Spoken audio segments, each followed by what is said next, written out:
abra sua Bíblia, por gentileza, em Atos, capítulo 4.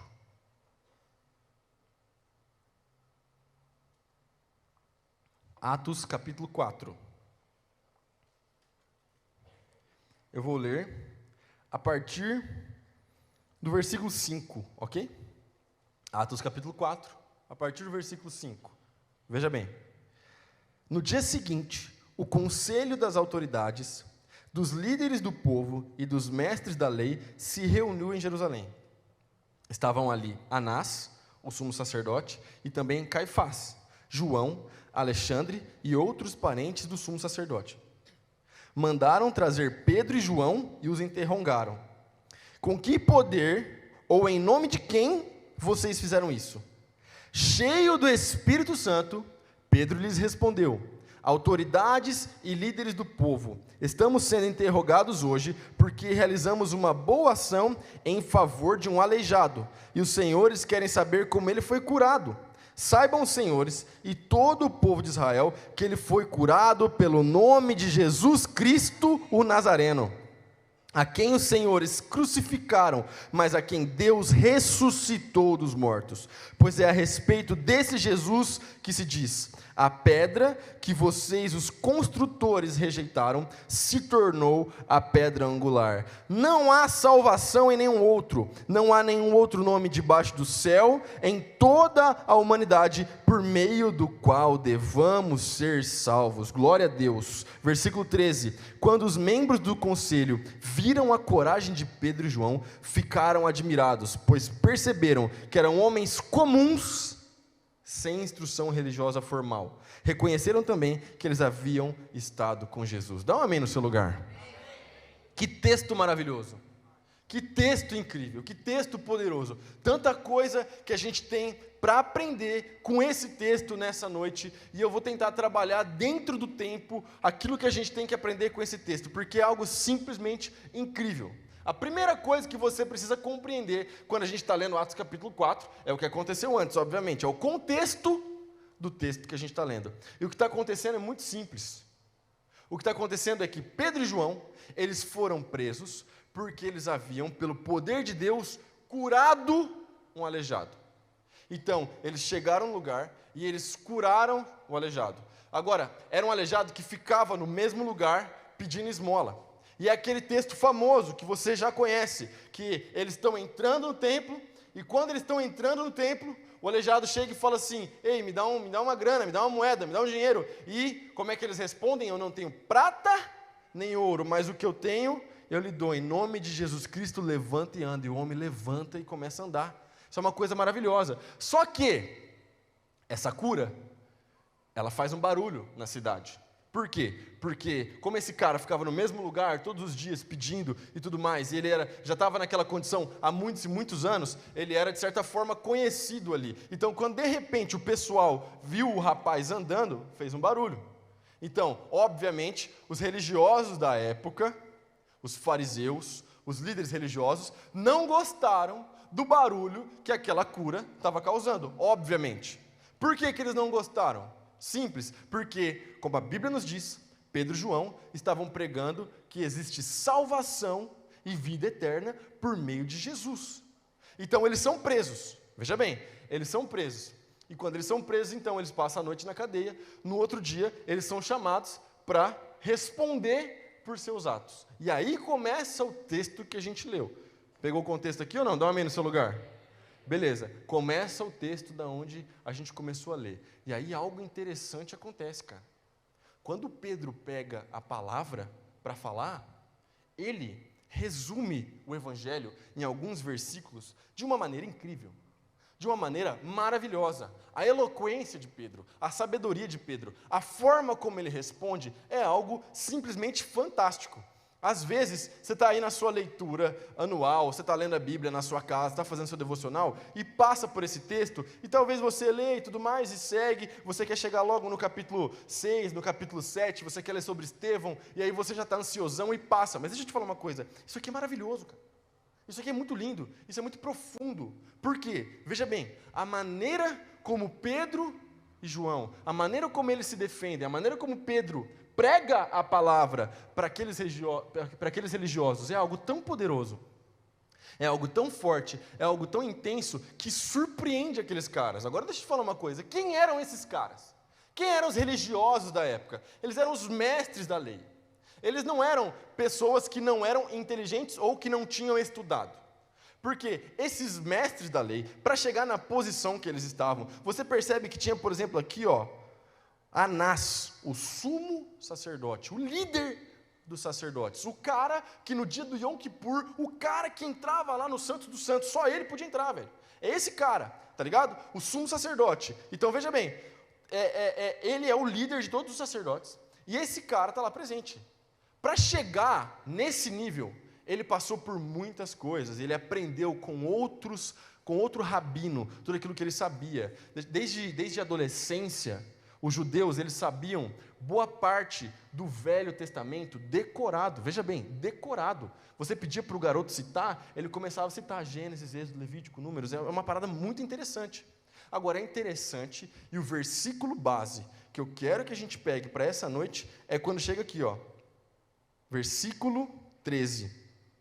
Quando membros do conselho viram a coragem de Pedro e João, ficaram admirados, pois perceberam que eram homens comuns, e sem instrução religiosa formal.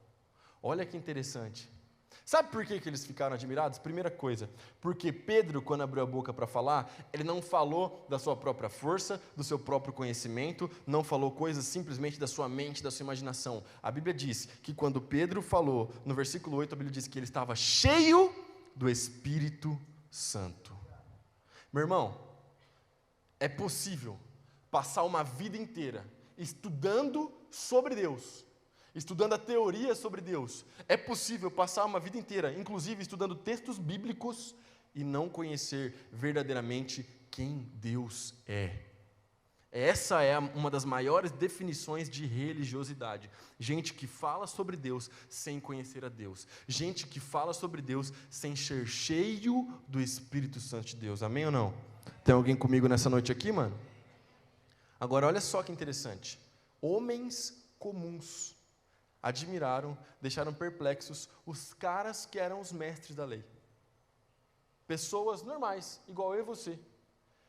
Eles deixaram perplexos os caras que estudavam tudo e faziam tudo e achavam que sabiam sobre tudo. Sabe por quê?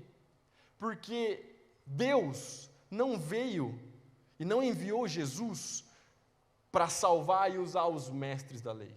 Deus veio buscar pessoas comuns, mas que são os aprendizes da graça de Jesus. É isso que faz a diferença, mano. Jesus não veio para quem acha que sabe.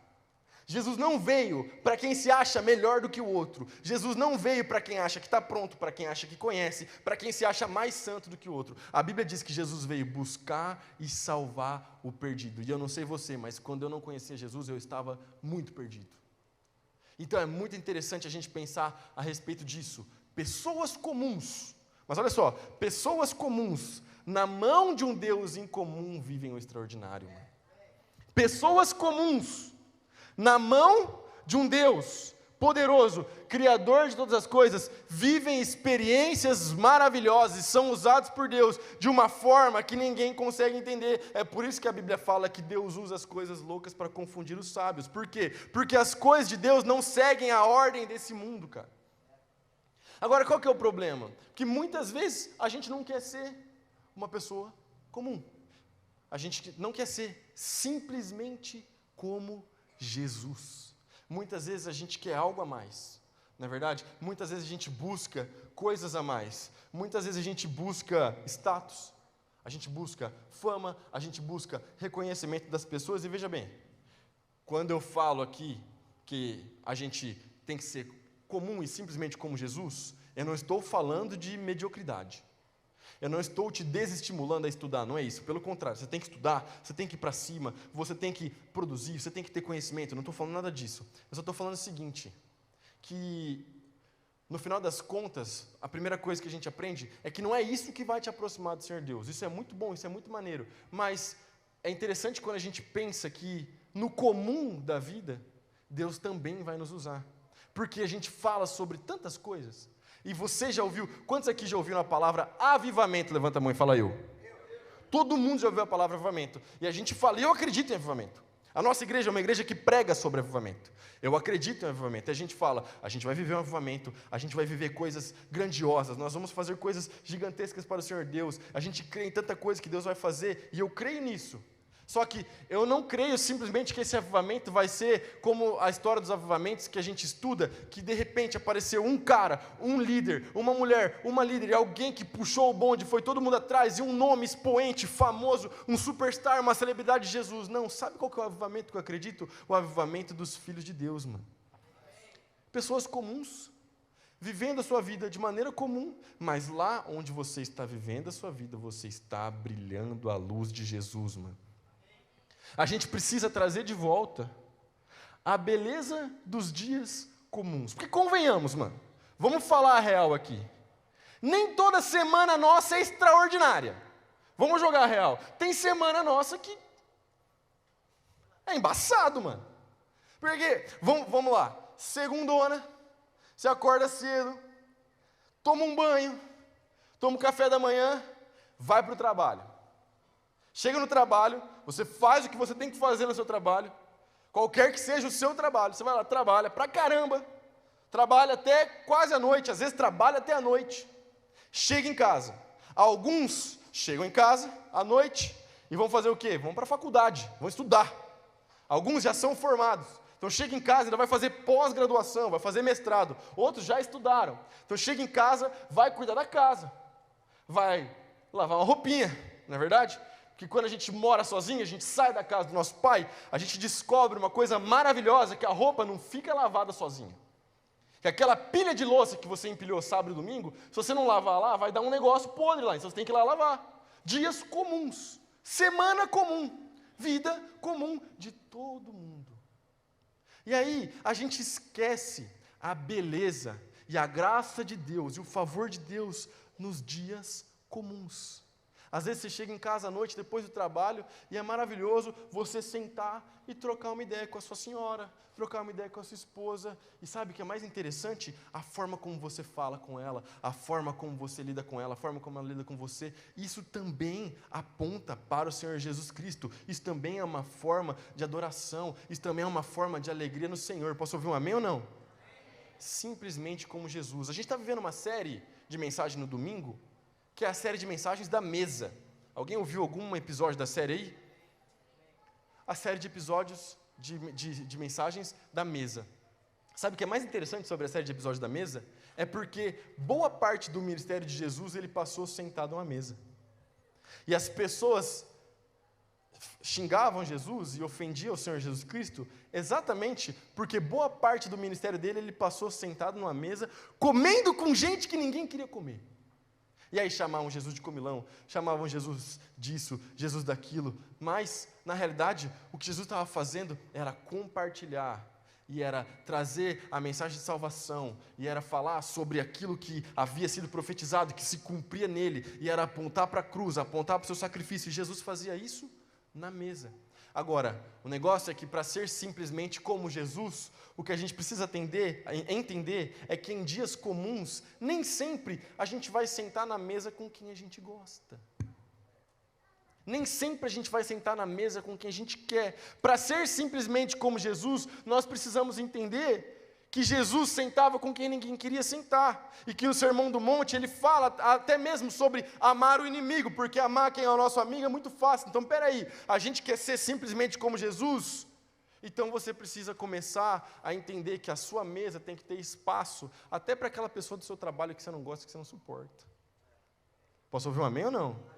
O negócio é que, hoje em dia, a gente está vivendo um tempo tão louco que no lugar de mesa as pessoas estão querendo construir muro. E a fé, ao invés de aproximar, está afastando. Mas deixa eu te falar uma coisa. Se você é filho de Deus, Jesus não te chamou para erguer muro, para te afastar das pessoas. Mas Jesus te chamou para comprar uma mesa maior. Jesus te chamou para comprar uma mesa maior, para fazer uma refeição que cabe todo mundo. Você está entendendo onde eu estou querendo chegar aqui, gente? Em nome de Jesus. Gente comum, cara. Jesus usou gente comum. Pessoas comuns, fazendo coisas comuns, mas sendo extraordinariamente usadas por Deus. Às vezes você tem um trabalho que não é nada interessante. Às vezes, você trabalha, sei lá, você trabalha com programação. Você trabalha, você fica fazendo código o dia inteiro, mas lá no seu trabalho, Jesus pode te usar. Uma palavra pode mudar o dia de uma pessoa. Uma palavra pode fazer diferença na vida de outra pessoa. Agora, você chega carrancudo, você chega lá com a cara fechada, não fala com ninguém, não dá bom dia, não troca ideia, você não está sendo simplesmente como Jesus, mano. Tem alguém comigo aqui ou não? Então a gente precisa entender, sabe? Que nas coisas comuns, Jesus está presente. Por causa da maneira como a igreja se estabeleceu no Brasil, presta atenção nisso. Isso é importante. Parece que o que eu falei agora não era importante, né? Mas tudo que eu estou falando é importante. Mas enfim. A maneira como a igreja se estabeleceu no Brasil, criou-se um pensamento dualista. Presta atenção. O que significa um pensamento dualista? Significa o seguinte: a maneira como a igreja foi encarando as coisas foi que isso aqui é do diabo, isso aqui é de Deus.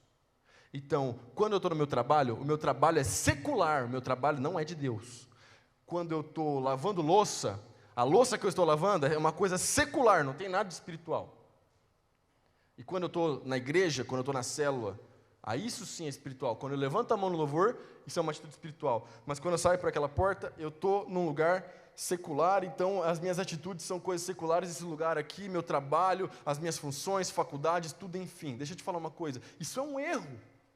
Um erro que entrou na igreja brasileira. Por quê? Porque a Bíblia não traz para nós em nenhum momento esse pensamento dualista. O que a Bíblia traz para nós é o seguinte: a gente não era salvo. E a gente, por causa do nosso pecado, a gente estava afastado de Deus. A gente era inimigo de Deus. E a gente ia colher consequências eternas por causa do nosso pecado. Mas veio o Senhor Jesus Cristo, morreu numa cruz, por mim e por você. Ressuscitou no terceiro dia, venceu a morte. Então agora a gente passa da perdição para a salvação. E agora que eu passei para a salvação, a minha vida é integralmente, a minha vida é 100% de Jesus. Logo, tudo que eu faço, tudo que eu coloco a mão, tudo que eu falo, tudo que eu faço é para a glória de Deus. A sua existência, você existe por causa da glória de Deus. E a sua vida tem que ser um apontamento para o Senhor Jesus. Eu sou um pastor, eu trabalho somente na igreja. E aí, é comum o termo evangélico é o seguinte: quando alguém me pergunta, por exemplo, alguém que já tem cultura evangélica, então alguém me pergunta e fala assim: Davi, então você trabalha na igreja de tempo integral? E a minha resposta é sim, trabalho tempo integral na igreja, certo? Porque é quando a pessoa é contratada da igreja e não tem outro serviço. Essa é a linguagem evangélica. Qual que é o problema?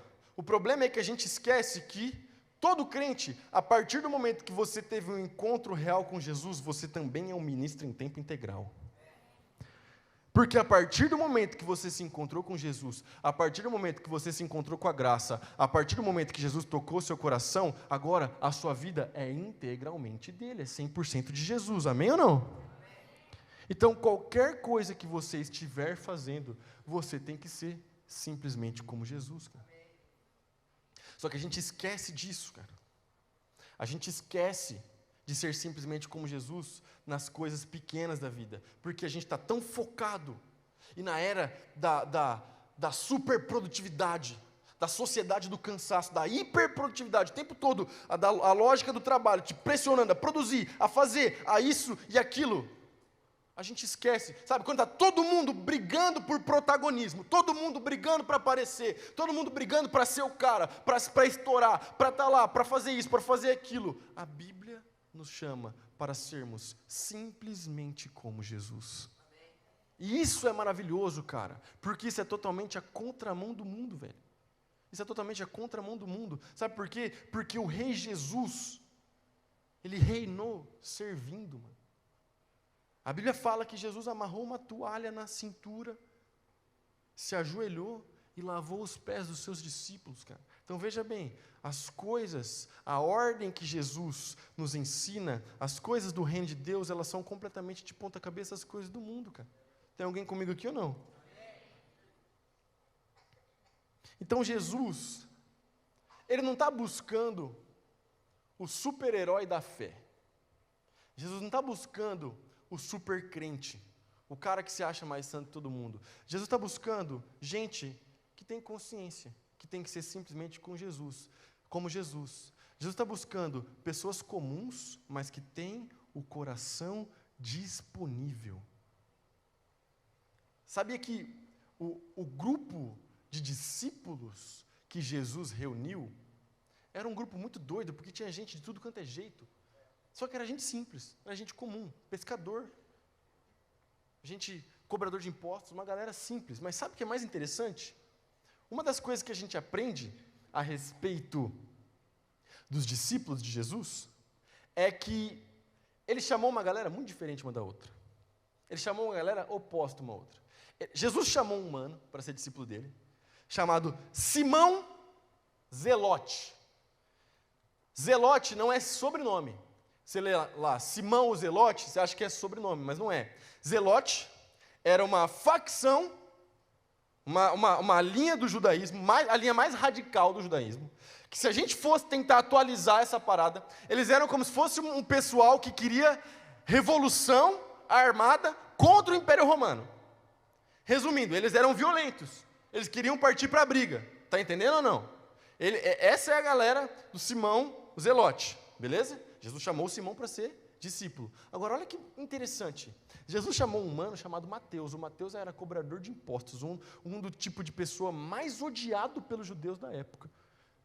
Porque o cobrador de impostos, o que ele fazia? Ele recolhia impostos para Roma, ele passava o que ele tinha que passar, mas ele cobrava mais para colocar um pouco no bolso. Entendeu? Parece o Brasil de 2022. Mas o que acontece? Imagina esses caras sentados à mesa. Imagina o cobrador de impostos, que era tido como um traidor dos judeus, sentado na mesa, Jesus na cabeceira, e do outro lado, Simão Zelote. Aí eu imagino, a Bíblia não diz isso, mas eu imagino, que quando o Zelote olhava para o Mateus, por dentro ele ficava furioso. E por dentro ele falava assim, a primeira oportunidade que eu tenho, eu vou no pescoço desse cara. Esse cara é um traidor.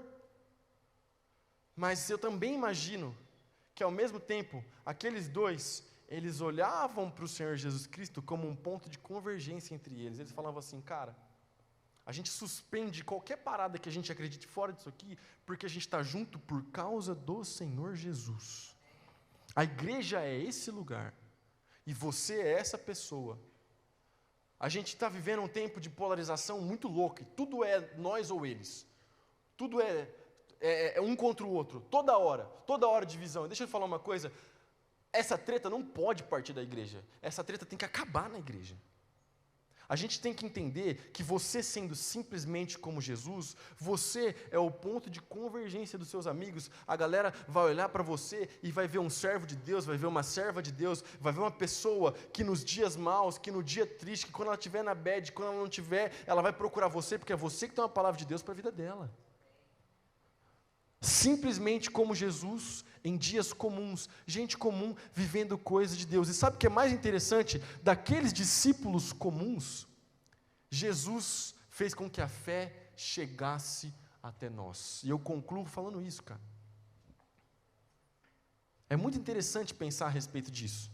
Porque quando a gente vê os discípulos, a gente lê sobre os discípulos, e você pesquisa, e você escreve lá o nome dos discípulos, às vezes aparece quadro, gente que pintou as coisas, e o pessoal normalmente, o pessoal normalmente retrata os discípulos como pessoal mais velho, como pessoal bem mais velho, um monte de tiozão, barbudaço, seguindo a Jesus. E se eu te falar que, na verdade, os discípulos de Jesus, a maioria era molecada, você vai acreditar em mim ou não? Deixa eu te falar uma coisa, tem um episódio na palavra de Deus muito interessante, que Jesus tem que pagar o imposto do templo.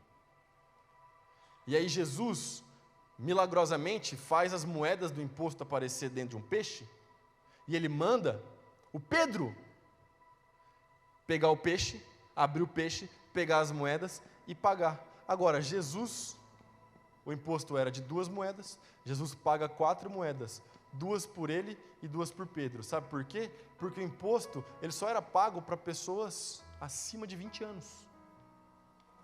Isso significa que Jesus estava andando com uma galera de 18 e 19, mano. entre outras coisas que a gente pode observar na palavra de Deus, para ver que os discípulos de Jesus eram jovens. Tem alguém entendendo onde eu quero chegar aqui ou não? Jesus sempre teve expectativas altas sobre a juventude. Jesus nunca menosprezou ninguém por causa da idade. Eu estou olhando para o ministério de jovens da Primeira Igreja Batista, e talvez você já passou um pouco dos 20 anos, e está tudo bem, não tem problema nenhum. Só estou querendo dizer o seguinte: Jesus tem expectativas na sua vida e na minha vida. Expectativas não por causa de nós, mas por causa dele. Nós somos pessoas comuns, vivendo a nossa vida, mas nós somos servos de um Deus em comum. Nosso chamado é sermos simplesmente como Jesus, mas ao sermos simplesmente como Jesus, no dia a dia, na forma como você olha no olho das pessoas, na forma como você faz negócios, na forma como você trata a sua esposa, na forma como você trata as pessoas no seu trabalho, sendo simplesmente como Jesus no dia a dia, você vai viver experiências extraordinárias, experiências sobrenaturais. E cheio do Espírito Santo, em situações comuns, você vai ver Jesus te usar, você vai ver Jesus falar com você, você vai ver Jesus tocando seu coração, você vai ver Jesus fazendo aquilo que você não esperava, porque você foi chamado para ser simplesmente como Jesus. Fique em pé no seu lugar.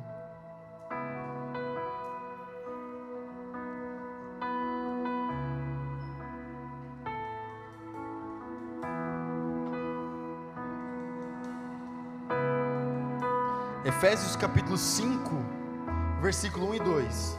Portanto, como filhos amados de Deus, imitem-no em tudo que fizerem. Vivam em amor, seguindo o exemplo de Cristo, que nos amou e se entregou por nós como oferta e sacrifício de aroma agradável a Deus. Que nós possamos viver seguindo o exemplo de Jesus, falando as palavras de Jesus, andando com Jesus e demonstrando Jesus para as pessoas, da forma como Ele nos ensina, da forma como a palavra nos conduz. Meu irmão, você foi chamado para ser simplesmente como Jesus. Feche os seus olhos no seu lugar.